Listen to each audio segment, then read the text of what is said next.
ಪಿತಾ ಫ್ಯಾಮಿಲಿಗೆ ನಿಮಗೆಲ್ಲರಿಗೂ ಸ್ವಾಗತ. ಬೆಳಿಗ್ಗೆದು ಬ್ರೇಕ್ಫಾಸ್ಟ್ ಆಗಿ ಇವಾಗ ನನ್ನ ರುಟೀನ್ ಸ್ಟಾರ್ಟ್ ಮಾಡಿದ್ದೇನೆ. ಹಾಗೆಯೇ ಇವತ್ತಿನ ವೀಡಿಯೋವನ್ನು ಸ್ಟಾರ್ಟ್ ಮಾಡೋದಕ್ಕಿಂತ ಮೊದಲು ಯಾರು ನನ್ನ ಚಾನಲನ್ನು ಇನ್ನೂ ಸಬ್ಸ್ಕ್ರೈಬ್ ಮಾಡದೆ ನನ್ನ ವೀಡಿಯೋಸನ್ನು ನೋಡ್ತಾ ಇದ್ದರೆ ಪ್ಲೀಸ್ ನನ್ನ ಚಾನಲ್ಗೆ ಸಬ್ಸ್ಕ್ರೈಬ್ ಮಾಡಿ, ಸಪೋರ್ಟ್ ಮಾಡಿ.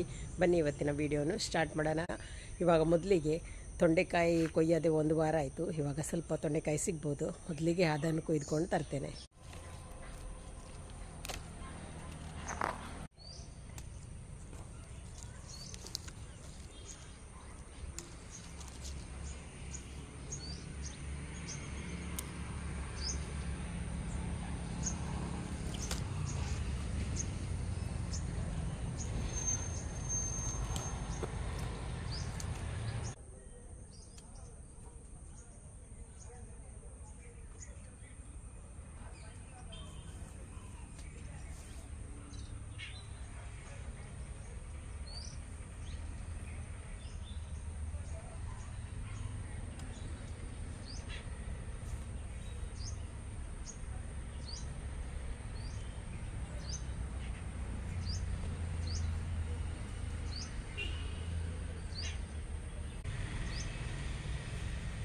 ನೋಡಿ, ಇವತ್ತು ಇಷ್ಟು ತೊಂಡೆಕಾಯಿ ಸಿಕ್ಕಿತ್ತು.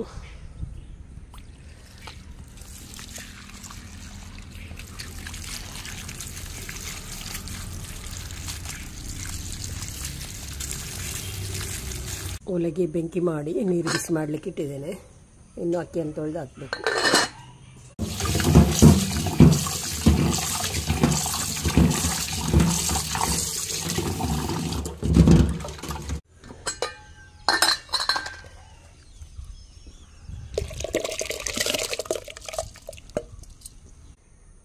ತೊಂಡೆಕಾಯನ್ನು ಕೊಯ್ದಾಯಿತು. ಅದೇ ರೀತಿ ಅಕ್ಕಿಯನ್ನು ತೊಳೆದು ಹಾಕಿ ಆಯಿತು. ಇವಾಗ ಜಾನವರು ಸ್ವಲ್ಪ ವೀಳ್ಯದೆಲೆಯನ್ನು ಕೊಯ್ದಿದ್ದಾರೆ. ಅದನ್ನು ಇವಾಗ ಬೇಗನೆ ಕವಲೆ ಮಾಡಬೇಕು.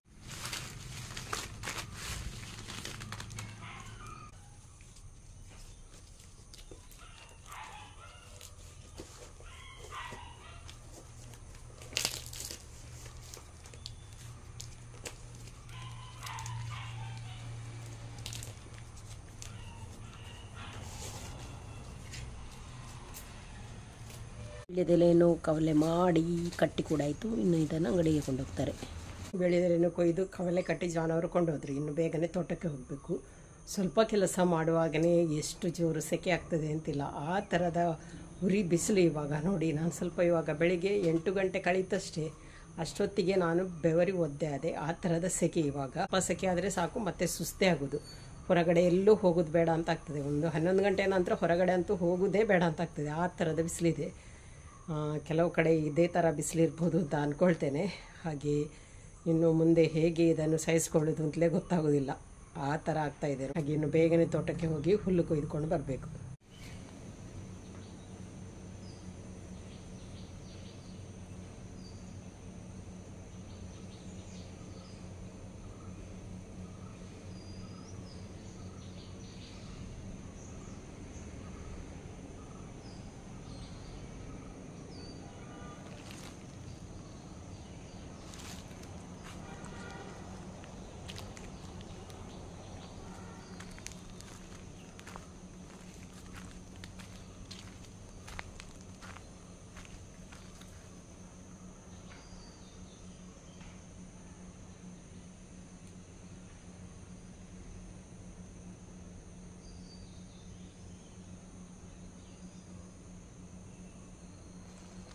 ತೋಟಕ್ಕೆ ಹೋಗಿ ಹುಲ್ಲನ್ನು ತೊಗೊಂಡು ಬಂದಾಯಿತು. ಹಾಗೆಯೇ ಬಂದು ಟೀ ಕೂಡ ಕುಡ್ದಾಯಿತು. ಒಂದು ಕೆಲಸ ಮಾಡಿ ಬರುವಾಗ ಎಷ್ಟು ವಯಸ್ಸಾಗ್ತದೆ ಅಂತೆಲ್ಲ ಇವಾಗ ನಿನ್ನೆ ಮೊನ್ನೆಯಿಂದ ಅಂತೂ ಹೇಳೋದು ಬೇಡ, ಅಷ್ಟು ವಯಸ್ಸಾಗ್ತದೆ. ಅಂದರೆ ಅಷ್ಟು ಸೆಕೆ ಇದೆ. ಹಾಗೆ ಮೋಡ ಕೂಡ ಇದೆ, ಮಳೆ ಬರುವ ಹಾಗಿದೆ. ಜಾನವರು ಟೀ ಮಾಡಿದರು. ಹಾಗೆ ಇವಾಗ ಟೀ ಕುಡ್ದಾಯಿತು. ಇನ್ನು ಇವಾಗ ನನಗೆ ಅಡುಗೆ ಆಗಬೇಕು. ಬೇಗನೆ ಇವಾಗ ಅಡುಗೆ ಕೆಲಸ ಮಾಡಬೇಕು. ನುಗ್ಗೆಕಾಯಿ ಇದೆ ಮರದಲ್ಲಿ, ಅದು ಬೆಳೆದಿದೆ ಅಂತ ನೋಡಬೇಕು. ನುಗ್ಗೆಕಾಯಿ ಬೆಳೆದರೆ ಅದರಿಂದ ಒಂದು ಸಾಂಬಾರು ಮಾಡೋದು. ನೋಡಿ, ನುಗ್ಗೆಕಾಯಿಯ ಹೂಗಳು ತುಂಬಾ ಇದೆ.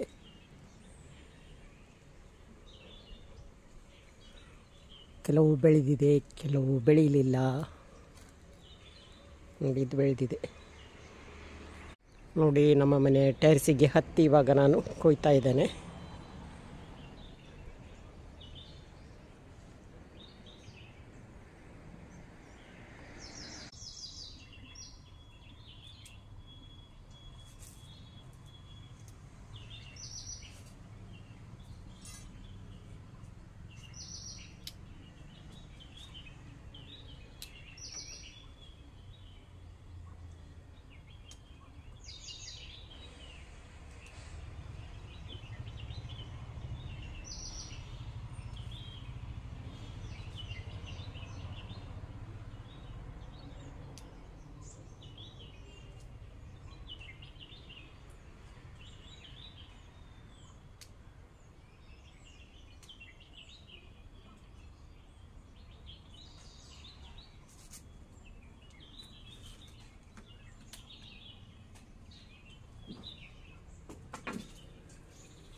ನೋಡಿ 10 ನುಗ್ಗೆಕಾಯಿಯನ್ನು ಕೊಯ್ದೆ.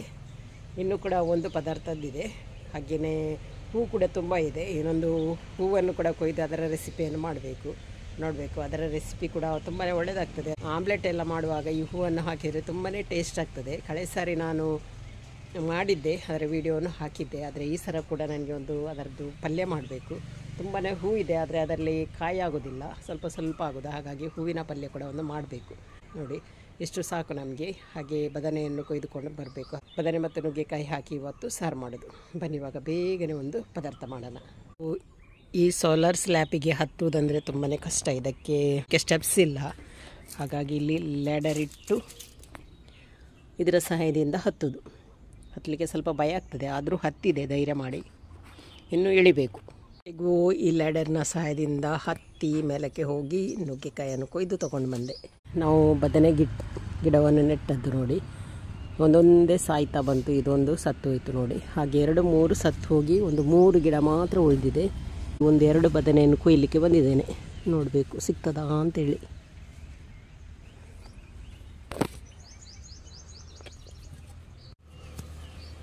ಇಲ್ಲೊಂದು ನೋಡಿ ಕೊಯ್ಯದೆ ಹಣ್ಣಾಗಿ ಹೋಯಿತು. ಇವಾಗ ಇದನ್ನು ಕೊಯ್ತೇನೆ.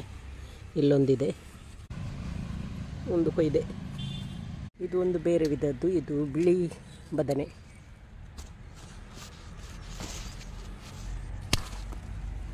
ನೋಡಿ 2 ಕೊಯ್ದೆ. ನೋಡಿ ನುಗ್ಗೆಕಾಯಿ ಹಾಗೂ ಬದನೆಕಾಯಿಯನ್ನು ಕೊಯ್ದು ತೊಗೊಂಡು ಬಂದೆ.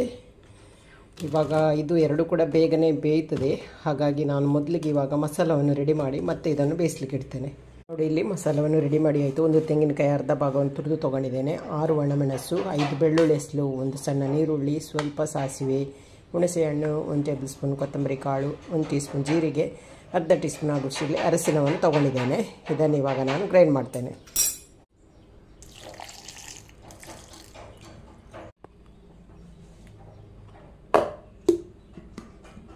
ನೋಡಿ ಮಸಾಲವನ್ನು ಗ್ರೈಂಡ್ ಮಾಡಿ ರೆಡಿ ಆಯಿತು. ತರಕಾರಿಗೆ ಆದ ಕಾರಣ ಮಿಕ್ಸಿಯಲ್ಲೇ ಗ್ರೈಂಡ್ ಮಾಡಿ ತೊಗೊಳ್ತೇನೆ.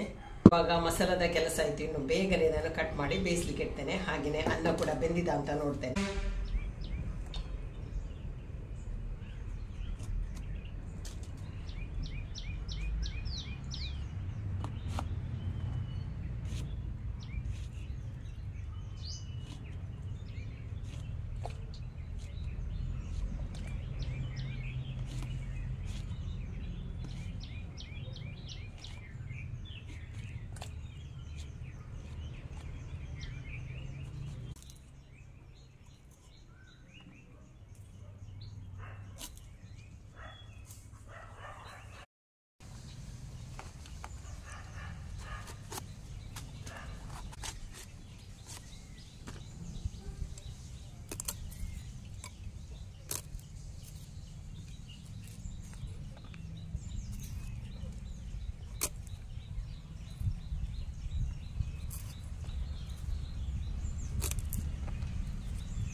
ನೋಡಿ ಬದನೆ ಹಾಗೂ ನುಗ್ಗೆಕಾಯಿಯನ್ನು ಕಟ್ ಮಾಡಿ ಆಯಿತು. ಇನ್ನು ಇದನ್ನು ಬೇಯಿಸ್ಲಿಕ್ಕೆ ಇಡ್ತೇನೆ. ನಾನಿಲ್ಲಿ ಮೀನು ಕ್ಲೀನ್ ಮಾಡೋದು ಅಂತೇಳಿ ಬೆಕ್ಕು ಕೂಡ ನನ್ನ ಜೊತೆನೇ ಬಂದಿದೆ. ಮರಿಗಳು ಕೂಡ ಬಂದಿದ್ದವು. ಇವಾಗ ಅದು ಆ ಕಡೆ ಹೋಯಿತು ನೋಡಿ. ಅಲ್ಲಿ ಹೋಗಿ ಮಲಗಿದೆ ಒಂದು ಮರಿ. ಇನ್ನೊಂದು ಮರಿ ಎಲ್ಲಿದೆ ಗೊತ್ತಿಲ್ಲ. ಇದು ಇಲ್ಲಿದೆ ನೋಡಿ. ಓಡಿ ಬಂತು ಇಲ್ಲಿ ನಾನು ಕಟ್ ಮಾಡ್ತೇನೆ ಅಂತ ಹೇಳಿ. ನೋಡುವಾಗ ನಾನು ಕಟ್ ಮಾಡ್ತಿರೋದು ತರಕಾರಿ ಅಂತ ಆಯಿತು, ವಾಪಸ್ ಹೋಯ್ತು ಅದು. ಇವಾಗ ಅನ್ನ ಕೂಡ ಚೆನ್ನಾಗಿ ಬೆಂದಿದೆ. ಇವಾಗ ಇದನ್ನು ಬಸೀತೇನೆ.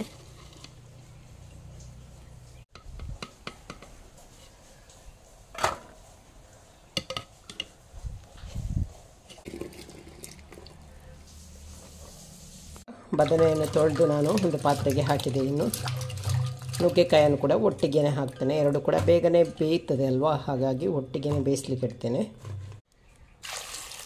ಇವಾಗ ಇದಕ್ಕೆ ಸ್ವಲ್ಪ ನೀರನ್ನು ಹಾಕ್ತೇನೆ. ಇದಕ್ಕೆ ಬೇಕಾದಷ್ಟು ಉಪ್ಪನ್ನು ಹಾಕಿ ಇದನ್ನು ಬೇಯಿಸ್ತೇನೆ. ಇವಾಗ ಬದನೆ ಹಾಗೂ ನುಗ್ಗೆಕಾಯಿಯನ್ನು ಬೇಯಿಸ್ಲಿಕ್ಕೆ ಇಟ್ಟಾಯಿತು. ಅದರಲ್ಲಿ ಬೇಯ್ತಾ ಇದೆ. ಹಾಗೆ ಸ್ವಲ್ಪ ಚಿಕನ್ ಇದೆ, ಒಂದು ಅರ್ಧ kg ಸ್ವಲ್ಪ ಜಾಸ್ತಿ ಇದೆ. ಹಾಗೆ ಮೊನ್ನೆ ಚಿಕನ್ ತಂದಾಗ ಅದರಿಂದ ಸ್ವಲ್ಪ ಜಾಸ್ತಿ ಆಯಿತು ಅಂತೇಳಿ ತೆಗೆದಿಟ್ಟದ. ಅದನ್ನು ಇವಾಗ ಕಬಾಬ್ ಮಾಡಬೇಕು ಅಂತೇಳಿ ಹೊರಗಡೆ ತಂದಿಟ್ಟಿದ್ದೇನೆ. ಇವಾಗ ಇದಕ್ಕೆ ಬೇಗನೆ ಮಸಾಲವನ್ನು ಹಾಕಿ ಮ್ಯಾರಿನೇಟ್ ಮಾಡಲಿಕ್ಕೆ ಇಡ್ತೇನೆ. ಇವಾಗ ಕಬಾಬ್ ಮಾಡಲಿಕ್ಕೆ ನೋಡಿ ಮಸಾಲವನ್ನು ಹಾಕಿ ರೆಡಿ ಮಾಡಿದ್ದೇನೆ. ಇನ್ನು ಇದು ಒಂದು ಅರ್ಧ ಗಂಟೆ ಮ್ಯಾರಿನೇಟ್ ಆದಮೇಲೆ ಇದನ್ನು ಫ್ರೈ ಮಾಡ್ತೇನೆ. ಎರಡು ಕೂಡ ಚೆನ್ನಾಗಿ ಬೆಂದಿದೆ. ಇನ್ನು ಮಸಾಲವನ್ನು ಹಾಕ್ತೇನೆ.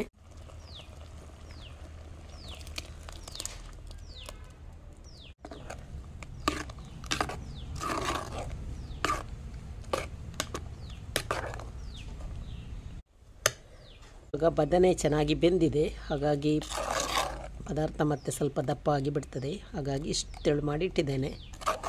ಇನ್ನು ಇದಕ್ಕೆ ಒಂದು ಚೆನ್ನಾಗಿ ಕುದಿ ಬರಬೇಕು. ಸ್ವಲ್ಪ ಉಪ್ಪು ಕಡಿಮೆ ಇದೆ ನೋಡಿ. ಇವಾಗ ಪದಾರ್ಥ ಚೆನ್ನಾಗಿ ಕುದೀತಾ ಇದೆ. ಇವಾಗ ಒಂದು ಒಗ್ಗರಣೆಯನ್ನು ಹಾಕ್ತೇನೆ. ಪದಾರ್ಥ ರೆಡಿ ಆಯಿತು. ಒಗ್ಗರಣೆ ಹಾಕ್ತೇನೆ. ಎಣ್ಣೆ, ಸಾಸಿವೆ ಹಾಗೂ ಬೆಳ್ಳುಳ್ಳಿಯನ್ನು ತಗೊಂಡಿದ್ದೇನೆ ನೋಡಿ. ನುಗ್ಗೆಕಾಯಿ ಹಾಗೂ ಬದನೆಯ ಸಾರು ರೆಡಿ ಆಯಿತು. ದನ ಕರು ಹಾಕಿದ ಮೇಲೆ ದನಕ್ಕೆ ಅಕ್ಕಿ ತರಿಯನ್ನು ಬೇಯಿಸಿಕೊಡ್ಲಿಕ್ಕಿದೆ. ನಮ್ಮ ಕಡೆ ಮಡ್ಡಿ ಅಂತ ಹೇಳ್ತೇವೆ, ಮಡ್ಡಿ ನೋಡಿ. ಇದು ಇವಾಗ ಅಂಗಡಿಯಿಂದ ತಂದದ್ದು. ಇದಕ್ಕಿಂತ ಸಣ್ಣದಾಗಿರ್ತದೆ ಅಕ್ಕಿ ತರಿ, ಅಂದರೆ ಸ್ವಲ್ಪ ಸೆಕೆಂಡ್ ಕ್ವಾಲಿಟಿ ಆ ಥರ. ಆದರೆ ಇದು ತುಂಬಾ ಒಳ್ಳೆಯದಿದೆ ನೋಡಿ. ಇದನ್ನು ಇವಾಗ ಬೇಯಿಸಿ ಮತ್ತು ಸಾಯಂಕಾಲ ದನಕ್ಕೆ ಕೊಡಲಿಕ್ಕಿದೆ. ಇದು ಒಂದು 15 ದಿವಸ ಎಲ್ಲ ಕೊಡಲಿಕ್ಕಿದೆ. ಕೆಲವರು ಇದನ್ನೆಲ್ಲ ಪ್ರತಿ ದಿವಸ ಕೊಡ್ತಾರೆ ದನಕ್ಕೆ. ಆದರೆ ನಾವು ಜಾಸ್ತಿ ಸಮಯ ಕೊಡೋದಿಲ್ಲ, ಸ್ವಲ್ಪ ಸಮಯ ಕೊಟ್ಟು ಬಿಡೋದು.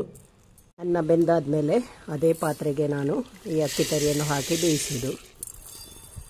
ಇವಾಗ ತುಂಬಾ ಸೆಕೆ ಅಲ್ವಾ, ಎಷ್ಟು ನೀರು ಕುಡಿದ್ರೂ ಸಾಕಾಗೋದಿಲ್ಲ. ಹಾಗಾಗಿ ಇಲ್ಲಿ ಮಜ್ಜಿಗೆಯನ್ನು ನಾನು ರೆಡಿ ಮಾಡ್ತಾ ಇದ್ದೇನೆ. ಸ್ವಲ್ಪ ಮಜ್ಜಿಗೆಯನ್ನಾದರೂ ಕುಡಿಯೋಣ ಅಂತೇಳಿ ಉಪ್ಪನ್ನು ಹಾಕಿದ್ದೇನೆ. ಇನ್ನು ಅದಕ್ಕೆ ಜಜ್ಜಿದ ಕಾಯಿಮೆಣಸು, ಕೊತ್ತಂಬರಿ ಸೊಪ್ಪು ಹಾಗೂ ಶುಂಠಿಯನ್ನು ಹಾಕ್ತೇನೆ. ಸ್ವಲ್ಪ ಬಾಡಿ ಆದರೂ ತಂಪಾಗ್ತದೆ ಅಲ್ವಾ, ಈ ಥರ ಎಲ್ಲ ಮಾಡಿ ಕುಡಿಯೋದರಿಂದ. ಈ ಟೈಮಲ್ಲಿ ಇದು ಕುಡಿದ್ರೆ ತುಂಬ ಒಳ್ಳೆಯದು ಮಧ್ಯಾಹ್ನದ ಹೊತ್ತು.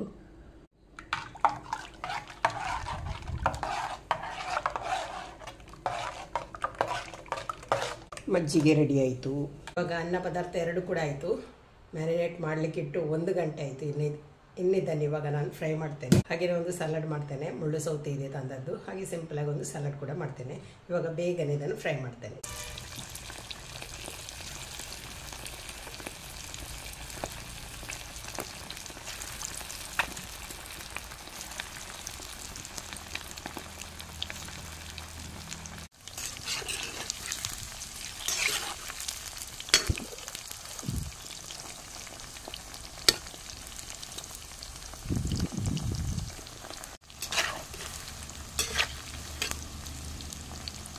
ಇವಾಗ ಕಬಾಬ್ ಫ್ರೈ ಮಾಡ್ತಾ ಇದ್ದೇನೆ. ಹಾಗೇನೆ ಮುಳ್ಳು ಸೌತೆಯದ್ದು ಸಲಾಡ್ ಇವಾಗ ಮಾಡ್ತೇನೆ ನೋಡಿ. ಸಿಂಪಲ್ ಆದ ಸಲಾಡ್ ಕೂಡ ರೆಡಿ ಆಯಿತು. ಅದಕ್ಕೆ ನಾನು ಇವಾಗ ಲಿಂಬೆ ಹುಳಿ ರಸವನ್ನು ಹಾಕ್ತಾ ಇದ್ದೇನೆ. ಕಬಾಬ್ ಕೂಡ ರೆಡಿ ಆಯಿತು. ಇವಾಗ ಮಧ್ಯಾಹ್ನದ ಅಡಿಗೆ ಆಯಿತು. ಸಾಂಬಾರು ಆಯಿತು, ಅನ್ನ ಆಯಿತು, ಹಾಗೆಯೇ ಕಬಾಬ್ ಆಯಿತು, ಸಲಾಡ್ ಆಯಿತು. ಮತ್ತು ನಾನು ಒಂದು ಪಾಯಸ ಕೂಡ ಮಾಡಿದ್ದೇನೆ. ಯಾಕೆಂದರೆ ಇವಾಗ ಮನೆಯಲ್ಲಿ ಹಾಲಿದೆ ಅಲ್ವಾ, ಹಾಗಾಗಿ ಪಾಯಸ ಕೂಡ ಮಾಡಿದ್ದೇನೆ ನೋಡಿ. ಶಾವಿಗೆ ಪಾಯಸ ಮಾಡಿದ್ದೇನೆ. ಹಾಗೆ ಇವಾಗ ಗಂಟೆ ಕೂಡ ಒಂದಾಯಿತು. ಇನ್ನು ನಾವು ಬೇಗನೆ ಊಟ ಮಾಡ್ತೇವೆ. ಊಟ ಮಾಡಿ ಆದಮೇಲೆ ಮತ್ತೆ ಸಾಧ್ಯವಾದರೆ ವಿಡಿಯೋನ ಕಂಟಿನ್ಯೂ ಮಾಡ್ತೇನೆ. ಮಧ್ಯಾಹ್ನ ಊಟ ಮಾಡಿ ಸ್ವಲ್ಪ ರೆಸ್ಟ್ ಮಾಡಿ, ಹಾಗೆ ಸ್ವಲ್ಪ ಸ್ಟಿಚಿಂಗ್ ಇತ್ತು, ಅದನ್ನು ಕೂಡ ಸ್ಟಿಚ್ ಮಾಡಿ ಇವಾಗ ಹಾಲು ಕರೀಲಿಕ್ಕೆ ಟೈಮ್ ಆಯಿತು. ಹಾಗೆ ಇವಾಗ ಬೇಗನೆ ಹಾಲು ಕರೀಲಿಕ್ಕೆ ಹೋಗ್ತೇನೆ. ಮತ್ತೆ ಬಂದು ಟೀ ಮಾಡ್ತೇನೆ. ಹೀಗೆ ಹಾಲು ಕರೀಲಿಕ್ಕೆ ದನ ಕರೀತಾ ಇದೆ.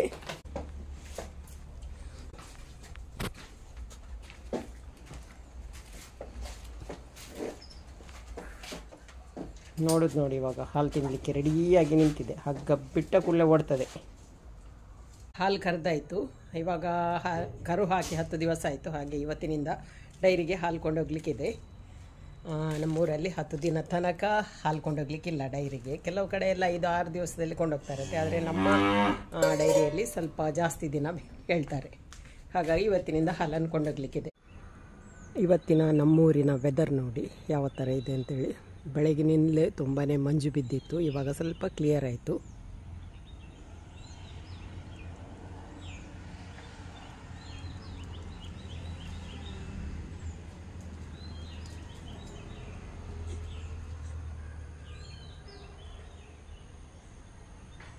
Good morning friends.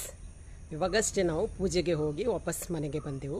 ಇವತ್ತು ವೆಡ್ನೆಸ್ಡೇ. ಇವತ್ತಿನಿಂದ ನಮಗೆ ಕಪ್ಪು ತಿಂಗಳು ಸ್ಟಾರ್ಟ್ ಆಯಿತು. ಹಾಗೆ ಬೆಳಿಗ್ಗೆ 8 ಗಂಟೆಗೆ ಪೂಜೆ ಇತ್ತು. ಬೆಳಿಗ್ಗೆನ ಸ್ವಲ್ಪ ಕೆಲಸ ಮಾಡಿ ಹಾಲೆಲ್ಲ ಕರೆದು ಡೈರಿಗೆ ಕೊಟ್ಟು ಆಮೇಲೆ ಪೂಜೆಗೆ ಹೋಗಿ ಬಂದೆವು. ಹಾಗೆ ಇವತ್ತಿನ ವೆದರ್ ಅಂತೂ ತುಂಬಾ ಡಿಫ್ರೆಂಟ್ ಆಗಿದೆ. ಬೆಳಗಿನಿಂದಲೇ ತುಂಬ ಮಂಜು ಬಿದ್ದಿದೆ. ಅದೇ ರೀತಿ ಮೋಡ ಒಂಥರ ಮಳೆ ಬರುವ ಹಾಗಿದೆ, ಆ ಥರ ಮೋಡ ಇದೆ. ಬೆಳಗ್ಗೆಯಿಂದ ಮಂಜು ಮೋಡ ಎಲ್ಲ ಮಿಕ್ಸ್ ಆಗಿದೆ. ಒಂಥರ ವಿಚಿತ್ರ ವೆದರ್ ಅಂತ ಹೇಳ್ಬೋದು. ಕಾಲದೊಳಗೆ ಮಳೆ ಬರ್ತದಾ ಏನೋ ಅಂತೇಳಿ. ಬಂದರೆ ಒಳ್ಳೆಯದಿತ್ತು. ಈ ಸೆಕೆಯನ್ನಂತೂ ತಡೆಯಲಿಕ್ಕಾಗೋದಿಲ್ಲ, ಸಾಕಾಗಿ ಹೋಯಿತು 4-5 ದಿನದಿಂದ. ಫ್ಯಾನ್ ಹಾಕಿದ್ರು ಫ್ಯಾನ್ನಾಗಿ ಗಾಳಿ ಕೂಡ ಬಿಸಿ ಬಿಸಿ ಆಗ್ತಾ ಇದೆ. ಬೆಳಗ್ಗೆನೇ ನಾನು ಗಂಜಿ ಎಲ್ಲ ಮಾಡಿ ಇಟ್ಟಿದ್ದೆ.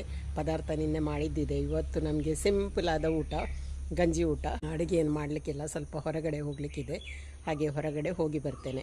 ಒಂದು ಟೊಮೆಟೊ ಗಿಡದಲ್ಲಿ ಟೊಮೆಟೊ ಆಗಿ ಮುಗೀತಾ ಬಂತು. ಗಿಡ ಕೂಡ ಇವಾಗ ಸಾಯ್ತಾ ಇದೆ, ಯಾಕೆ ಗೊತ್ತಿಲ್ಲ. ಹಾಗೆಯೇ ಟೊಮೆಟೊ ಕೂಡ ಹಣ್ಣಾಗಿದೆ.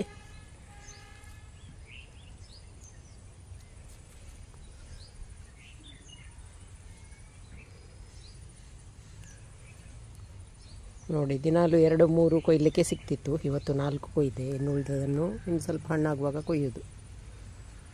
ಬೇರೆ ಕಡೆ ಕೂಡ ನೆಟ್ಟಿದ್ದೇನೆ, ಅದರಲ್ಲಿ ಕೂಡ ಆಗಿದೆ. ಇದು ನಮ್ಮ ಮನೆ ಹಿಂದೆ ಇರುವ ಒಂದು ಚಿಕ್ಕ ತೋಟ. ಅಡಿಕೆ ಸಸಿಗಳು ಇವಾಗ ಎಷ್ಟು ದೊಡ್ಡದಾಗಿದೆ. ಇವಾಗ ನೋಡಿ, ಈ ಬಿಸಿಲಿಗೆಲ್ಲ ಹಳದಿಯಾಗಿದೆ. ಒಬ್ಬರು ಕಮೆಂಟ್ ಮಾಡಿದ ಕಾರಣ ನಾನು ಇವಾಗ ರೆಕಾರ್ಡ್ ಮಾಡಿ ನಿಮಗೆ ತೋರಿಸ್ತಾ ಇದ್ದೇನೆ. ಜಾಸ್ತಿ ಇಲ್ಲ, ಸ್ವಲ್ಪ ಅಡಿಕೆ ಸಸಿಗಳು. ಹಾಗೆಯೇ ಇದು ಈ ವರ್ಷ ನೆಟ್ಟ ಅಡಿಕೆ ಸಸಿಗಳು. ಇದು ಮನೆಯ ಎದುರು ಭಾಗದಲ್ಲಿದೆ. ಇದರಲ್ಲಿ ನಾವು ಸ್ವಲ್ಪ ಸ್ವಲ್ಪ ತರಕಾರಿಯನ್ನೆಲ್ಲ ಮಾಡ್ತೇವೆ. ಆದರೆ ತರಕಾರಿ ಮಾಡಿದರೂ ಕೂಡ ಎಲ್ಲದಕ್ಕೆ ಹುಳ, ಹಾಗಾಗಿ ಜಾಸ್ತಿ ಏನೂ ಆಗೋದಿಲ್ಲ. ಇಲ್ಲಿ ನೋಡಿ, ಸ್ವಲ್ಪ ಅಲಸಂದೆಯನ್ನು ಮಾಡಿದ್ದೆವು. ತುಂಬಾ ಚೆನ್ನಾಗಿ ಬಂದಿತ್ತು. ಬಳ್ಳಿ ಬಂದು ಹೂ ಬಿಟ್ಟು ಅಲಸಂದೆ ಆಗುವ ಟೈಮಲ್ಲಿ ನೋಡಿ ಯಾವ ಥರ ಆಗಿದೆ. ನೋಡಿ, ಎಷ್ಟು ಮದ್ದು ಎಲ್ಲ ಸ್ಪ್ರೇ ಮಾಡಿ ಆಯಿತು. ಇದಕ್ಕೆ ಏನು ಬಿದ್ದಿದೆ ಅಂತ ಹೇಳ್ತೇವೆ ನಾವು. ನೋಡಿ ಯಾವ ಥರ ಆಗಿದೆ ನೋಡಿ. ಒಂದು ಕೂಡ ನಮಗೆ ಕೊಯ್ಲಿಕ್ಕೆ ಸಿಗಲಿಲ್ಲ. ತುಂಬ ಮದ್ದು ಎಲ್ಲ ಸ್ಪ್ರೇ ಮಾಡಿ ಆಯಿತು. ಅದು ಒಂದು ಅಲಸಂದೆ ಆಗುವ ಟೈಮಲ್ಲಿ ಬರ್ತದೆ, ಹೂವಿಗೇನೆ ಬರ್ತದೆ. ಹಾಗೆಯೇ ನೋಡಿ, ಇಡೀ ಬಳ್ಳಿಯಲ್ಲಿ ಅದು ಇದೆ ನೋಡಿ. ನಿಮಗೆ ಎಲ್ಲ ಕಡೆ ತೋರಿಸ್ತೇನೆ ಯಾವ ಥರ ಇದೆ ಅಂತೇಳಿ. ಕಪ್ಪು ಕಪ್ಪಾಗಿ 3-4 ಸಲ ಸ್ಪ್ರೇ ಮಾಡಿ ಆಯಿತು. ಅದರ ಆಸೆಯನ್ನೇ ನಾವು ಬಿಟ್ಟೆವು. ಎಲ್ಲವೂ ಹಾಗೆಯೇ ಇದೆ. ಇಲ್ಲದಿದ್ದರೆ ತುಂಬಾ ಆಗ್ತಿತ್ತು. ಇದರಲ್ಲಿ ತುಂಬ ಹೂ ಇತ್ತು. ಅದೇ ರೀತಿ ಅಲಸಂದೆ ಕೂಡ ಆಗಿತ್ತು. ಅದಕ್ಕೆಲ್ಲ ಈ ಥರ ಆಯಿತು. ಯಾವುದು ಮಾಡಿದರೂ ಇದೇ ನೋಡಿ. ನಾವು ಕೃಷಿಕರು ಕಷ್ಟ ಬರೋದು ಮಾತ್ರ, ಅದಕ್ಕೆ ಪ್ರತಿಫಲ ಸಿಗುವಾಗ ನೋಡಿ ಈ ಥರ ಆಗ್ತದೆ. ತುಂಬಾ ಬೆಂಡೆಕಾಯಿ ಗಿಡಗಳನ್ನು ನೆಟ್ಟಿದ್ದೆವು. ಗಿಡ ಅಷ್ಟು ಚೆನ್ನಾಗಿ ಬರಲಿಲ್ಲ ನೋಡಿ. 1-2 ಗಿಡದಲ್ಲಿ 5 ಬೆಂಡೆಕಾಯಿ ಸಿಕ್ಕಿತ್ತು. ಹಾಗೆ ಮನೆ ಮುಂದ್ಗಡೆ ಸ್ವಲ್ಪ ತರಕಾರಿಯನ್ನೆಲ್ಲ ಮಾಡಿದ್ದೇವೆ.